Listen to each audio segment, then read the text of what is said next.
Hey guys, how's it going? Thanks, Mandy, for prompting. Unfortunately, your video cut off at 15 minutes, and I didn't quite understand what you're asking. I didn't get a question out of that.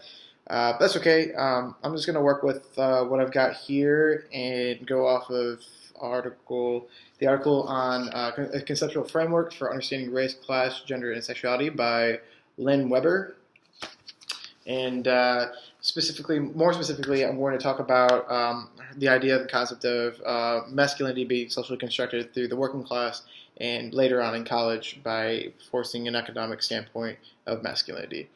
So the article talked about one of the examples it gave was the Michigan militia, Ku Klux Klan, and when you think about those names, you think of working class individuals, and then you've got like the Bloods and Crips, and you think of Black and Latino culture as a stereotype for the masculinity and the strength and belongingness garnered by those groups.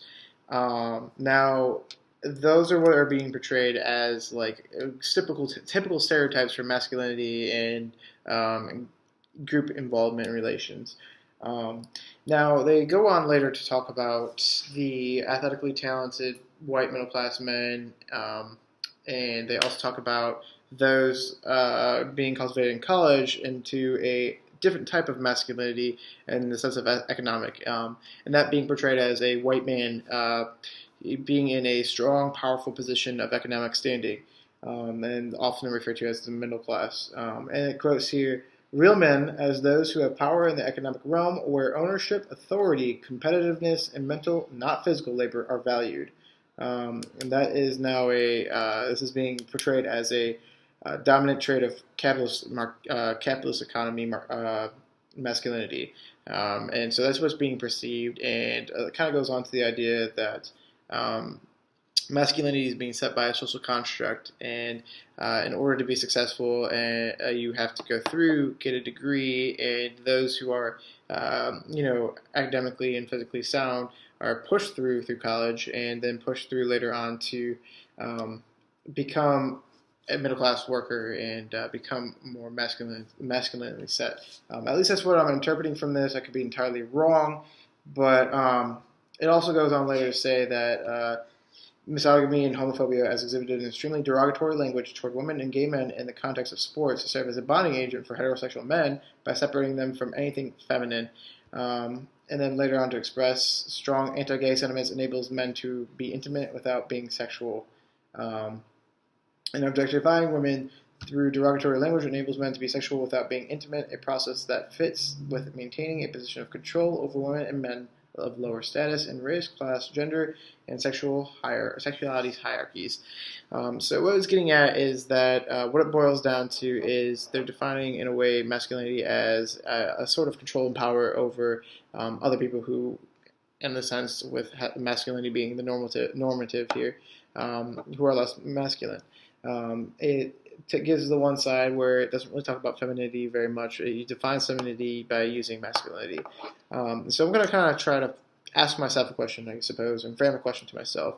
And that's more or less like I'm going to go and work off of VSU. How does Valdosta State set up their students into stereotypical masculine settings to essentially push them out of the college? And I guess what I'm basically asking is like, how does VSU help enable these stereotypes? Not counteract them, because we know they're already existent and very well and alive in typical daily life in Western culture.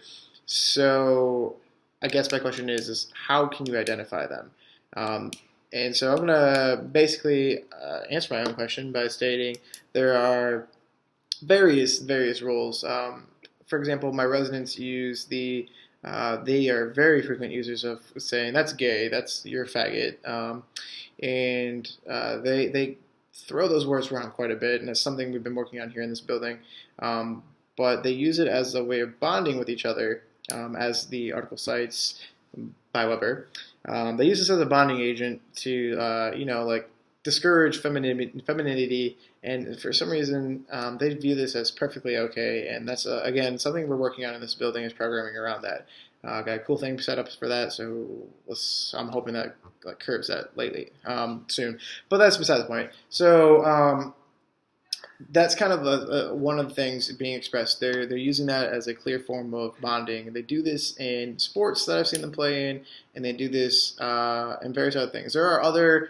I'm trying to think of one specifically, but a good one for housing is that they give preference to male RAs because there are so few males that are usually trying to be in a position to be an RA, and so if you get an amazing female candidate and a not so great male candidate, just slightly above average. Or even just average, we'll probably hire that average candidate over a female candidate because we don't have a lot of guys who want to work in housing and work as an RA. And it's based off of gender roles and stereotypes between this is a kind of like a girly job as I've heard it defined as before. So those are kind of some of the examples that VSU portrays, and I'm sure many campuses and colleges portray this as well, whether it's intentional or not. I'm leaning towards non-intentionality here, but it's still an issue, and so one that we need to consistently work on. All right, y'all. Have a nice night.